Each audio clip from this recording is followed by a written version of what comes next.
আমন্ত্ৰণ জনাইছে। আমি আমাৰ 10,000 প্ৰতিনিধি সাংস্কৃতিক প্ৰতিনিধি উপস্থিত থাকিব আৰু প্ৰায় আমাৰ 16খন সাংগঠনিক জিলাৰ পৰা প্ৰতিনিধি আহিব।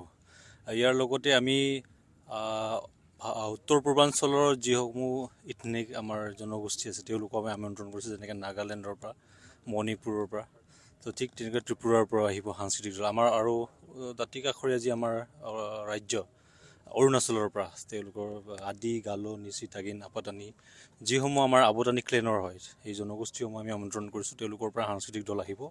আৰু ইয়াতে আমি এটা টাৰ্গেট এটা লৈছোঁ যে প্ৰত্যেক বছৰে আমি ইউথ আইকন যাক লৈ আমি অনুপ্ৰেৰণা লাভ কৰোঁ। এনেকুৱা ধৰণৰ যোৱা বছৰ যেনেকৈ সোনাম ৱাংচুক গোৱামুখত মিচিং ইউথ ফেষ্টিভেলত আহিছিল, ঠিক তেনেকৈ এবাৰ শচীন তেণ্ডুলকাৰক আমি আমন্ত্ৰণৰ কাৰণে এটা পৰ্যায় আমি পাইছোঁগৈ। ত' নিশ্চিতভাৱে তেখেত যদি আমাৰ মাজত উপস্থিত থাকে তেনেহ'লে নৱপ্ৰজন্মসকলে নিশ্চিতভাৱে অনুপ্ৰাণিত হ'ব। আৰু এই যি মিচিং যুৱ মহোৎসৱটিক আমি আমাৰ নিজৰ যি পৰম্পৰাগত স্বকীয় কৃষ্টি সংস্কৃতি ৰক্ষা কৰাৰ লগতে এইখনক যাতে আমি বিশ্ব দৰবাৰত নিব পাৰোঁ।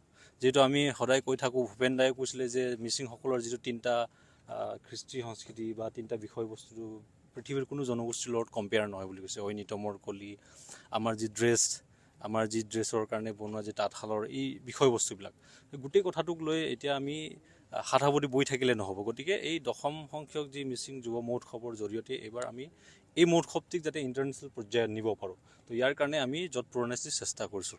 তো নিশ্চিতভাৱে আপোনালোকৰ জৰিয়তে আমি অসমৰ প্ৰতিজন ব্যক্তিক, প্ৰতিজন আমি ৰাইজক আহ্বান জনাইছোঁ যাতে এই যি কাৰেং বগীবিললৈ সকলোৱে যাতে মিচিং যুৱ উৎসৱটি উপভোগ কৰিবলৈ আহে আৰু ইয়াতে এটা নতুনত্ব যি পৰম্পৰাগতভাৱে আমি যি আয়োজন কৰোঁ তাক নিশ্চিত